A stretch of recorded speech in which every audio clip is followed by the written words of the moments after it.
There's a moment in every relationship, sometimes quiet, sometimes sudden, when you finally stop explaining yourself.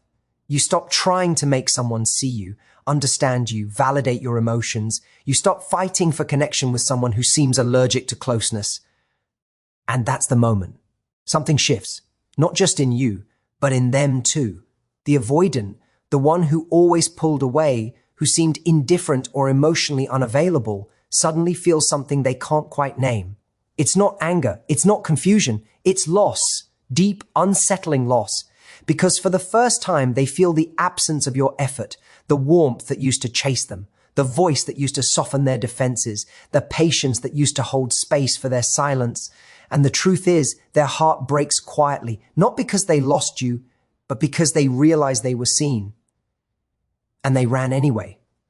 Avoidant people often live with a quiet fear, the fear of being engulfed, of losing control, of being truly known. So when love comes close, they push it away. Not because they don't care, but because caring feels dangerous. And when you kept explaining yourself, your feelings, your needs, your reasons, they never had to face the consequences of their distance. They could stay detached while you carried the emotional load. But when you stop, when you finally choose peace over persuasion, their safety net disappears. You see, your silence isn't empty. It's powerful. It holds boundaries, dignity, and self-respect. It tells them, I love you, but not at the cost of myself.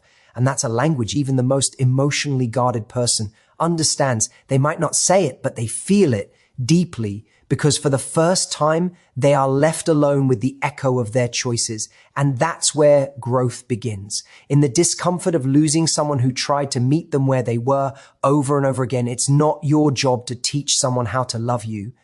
Your presence was the lesson, your care, your consistency, your effort. That was the class they didn't realize they were taking until it was over. And when you walk away, they start to study what they missed, often too late, but never without impact. So if you've ever felt that heartbreak, the one where you gave everything to help someone understand your love, know this. When you stop explaining yourself, you don't lose power, you reclaim it, you stop auditioning for a role that was already yours. And in that stillness, you discover something profound, that your peace is not a reward someone else gives you. It's a decision you make when you finally remember your worth. And while their heart may break quietly, yours begins to heal loudly in every boundary you hold, every breath you take without anxiety, and every step you take towards someone who doesn't need you to explain your value, to believe in it. When you stop over-explaining yourself, something profound happens inside you and in the space between you and the other person. For so long, you might have believed that love meant making yourself endlessly understandable, that if you could just find the right words, the right tone, or the right timing, the other person would finally get it. You tried to be calm, patient, reasonable. You softened your truth, hoping it would make connections safer for them. But the more you explained, the more invisible you began to feel. It's a strange kind of exhaustion. The kind that doesn't come from talking too much, but from giving too much of your emotional energy to someone who has no intention of truly listening. The shift begins when you realize that silence can communicate what words never could. Silence is not cold or cruel, it's clarity. It says, I no longer need to prove my worth by convincing you to understand me. It's a moment of deep self-recognition, because when you stop explaining yourself, you are no longer chasing validation, you are standing in self-trust. You understand that those who truly want to connect will meet you halfway. They won't make you carry the whole conversation or the entire emotional weight of the relationship. The avoidant person, the one who seems detached or distant, often interprets your constant explanations as noise, not because they don't care, but because they have trained themselves not to rely on emotional connection. They feel safer in control, protected by distance, but when you go quiet, they feel something different. A void where your energy used to be. They may not say it, but they notice the stillness. Your absence creates a mirror, forcing them to look at themselves without the comfort of your constant reassurance. That's the unspoken power of silence. It isn't passive, it's active. It holds weight. It draws boundaries without argument. It communicates self-respect without accusation. And slowly, it rebalances the dynamic that had tilted too far towards your effort and their avoidance. You stop trying to earn understanding, And in that act, you remind yourself that you deserve to be understood without begging for it. There's also freedom in no longer needing to fill every silence with explanation. You begin to see that your peace doesn't depend on someone else's approval. The endless cycle of justifying, clarifying, and persuading fades away, and what remains is truth, pure and uncomplicated. You start to hear your own voice again, not the one filtered through fear of rejection or judgment, but the one that simply knows, I'm allowed to feel this way. And maybe, just maybe, your quiet teaches more than your words ever did. It invites reflection. It creates space for accountability. It reminds the other person that connection is a choice, not an obligation, and that understanding someone begins with the willingness to listen, not the expectation that they'll always explain. In the end, your silence becomes a declaration of strength. You no longer speak to be heard by them. You rest in the knowing that you finally hear yourself. When the person who always loved too much, tried too hard, and explained too often finally steps back, the avoidant feels it in a way they can't put into words. They don't react with drama or desperation. Their heartbreak is quiet, almost invisible, but deep down, something starts to unravel. For so long, they were used to your emotional presence being the constant background music of their life. Your messages, your check-ins, your gentle attempts to bridge the emotional distance. They might have seemed small to you, but to them, they were comfort disguised as effort. It gave them the illusion of control, the safety of knowing you'd always reach out first. When that suddenly stops, they are left in an uncomfortable silence that feels foreign and haunting. Avoidant people are not indifferent. They are simply skilled at suppression. They've built emotional armor over years of self-protection, perhaps from childhood experiences that taught them closeness is dangerous or love is unpredictable. So they learned to create distance, to detach before they can be hurt. When you were constantly explaining yourself, trying to make them see your side, they didn't have to face their fear. Your effort shielded them from the discomfort of self-reflection. But the moment you step back and stop feeding the emotional space, their armor begins to crack. They start to notice the absence of your energy, not in big, dramatic ways, but in subtle, piercing moments. A quiet evening feels too quiet. Their phone doesn't light up the way it used to. They replay old conversations in their head, wondering why your tone had changed near the end, why you sounded tired, why they didn't take it seriously when you said you couldn't keep doing this. The realization doesn't hit them all at once. It comes in waves.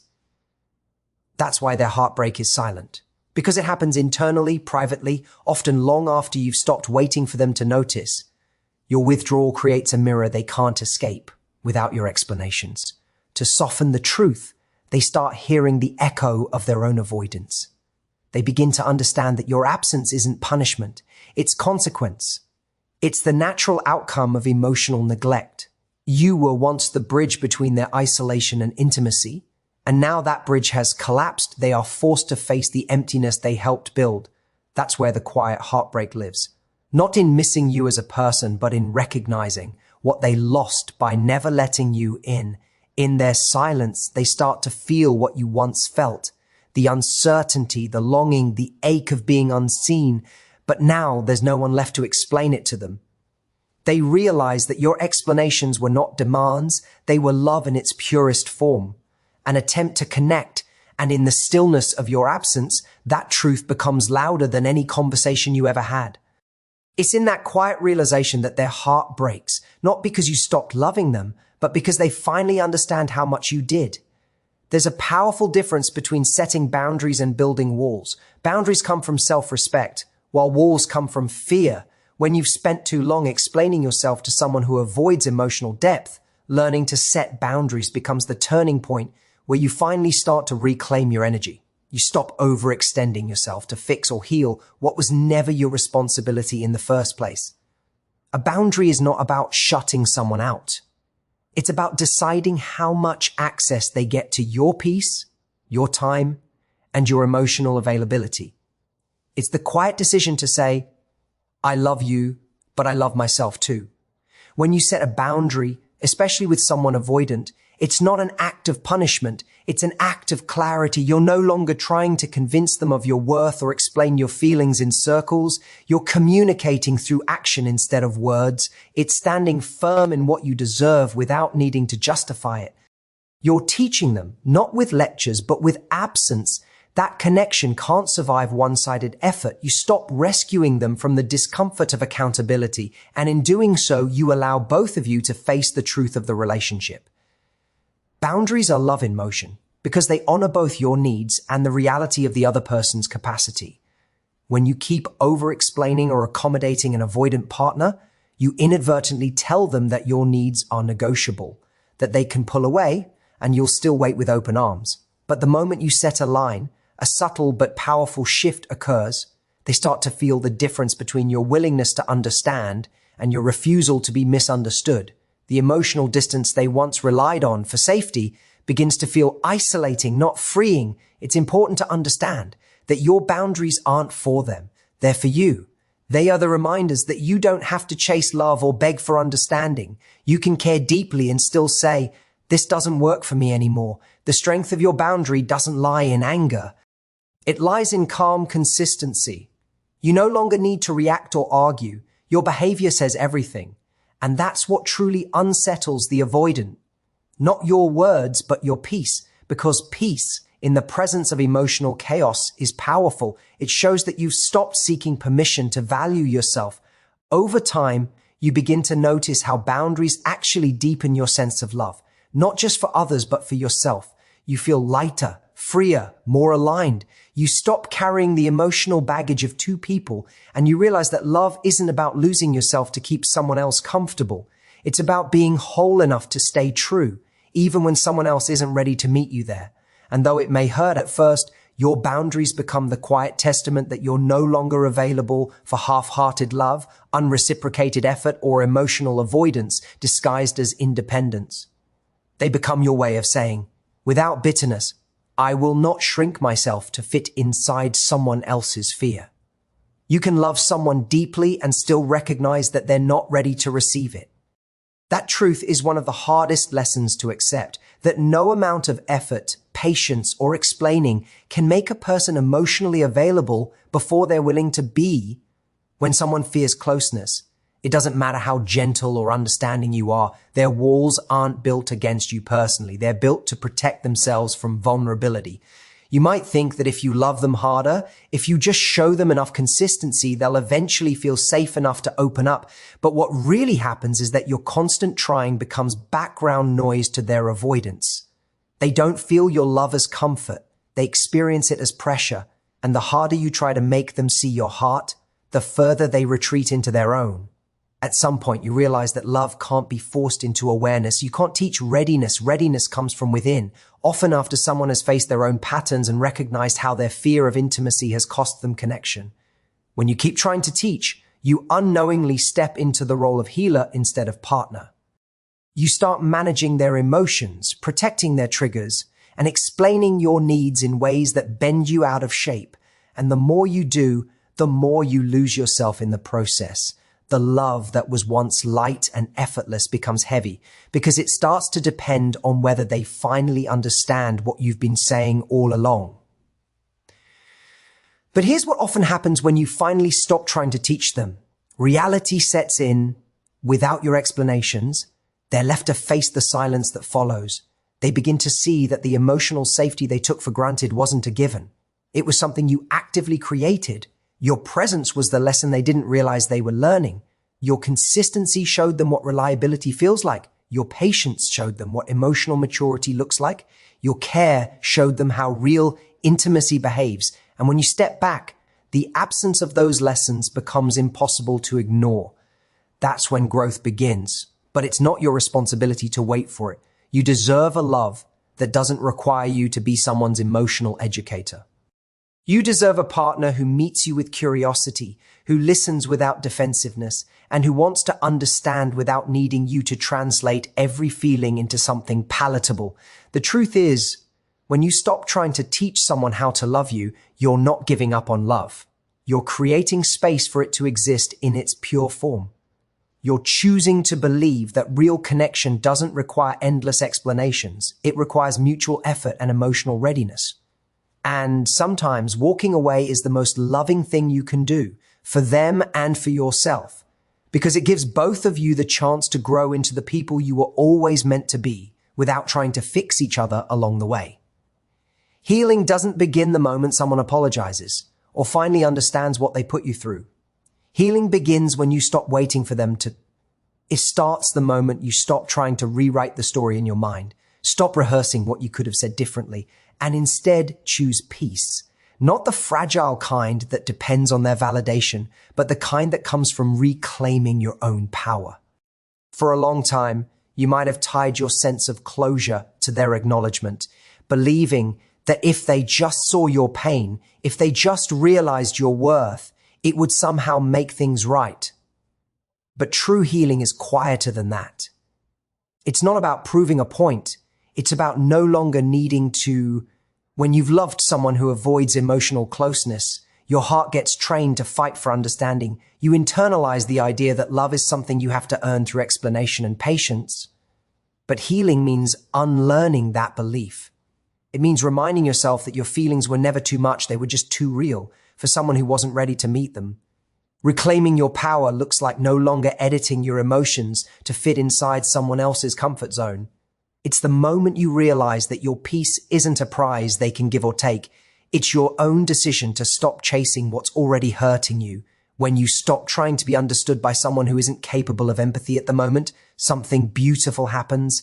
Your energy returns to you. The energy you once used to explain, fix, or justify now fuels your own growth. You begin to notice small but profound changes in your everyday life. The silence that once felt unbearable becomes a space for reflection. The loneliness that once felt heavy turns into solitude, a sanctuary where you finally hear your own voice again. You start to rebuild yourself piece by piece, not around their approval, but around your truth. Healing doesn't erase the pain, it transforms it. You still remember what it felt like to be unseen, but the memory stops defining you. Instead of wondering why they didn't choose you, you start to ask why you kept trying to convince them, and that question leads to freedom. Because healing isn't about forgetting someone, it's about remembering yourself before the constant explaining began. You rediscover the version of you that loved with openness, that trusted easily, that believed in connection without fear, and this time, you promise to protect that version of yourself fiercely. When you reach that place, their silence no longer feels like rejection, it feels like release. You realize that not every connection is meant to last, but every experience is meant to teach. You learn that peace isn't something found in another person's change. It's found in your ability to stop needing their understanding to feel whole. And as your heart heals loudly through laughter, self-respect, and new beginnings, you finally understand that walking away was never about giving up on them. It was about coming home to yourself. In the end, love isn't proven through endless explanations, but through the quiet strength of knowing when to let go. When you stop trying to be understood by someone who cannot meet you emotionally, you don't lose. You rise, you rediscover the calm that comes from self-respect, the freedom that follows boundaries, and the power of silence that speaks louder than words ever could. Healing, after all, is not about making them see your worth. It's about remembering it yourself. Thank you for listening, for feeling, and for choosing growth over comfort. May you always have the courage to walk away from what dims your light and toward what makes your heart feel at home.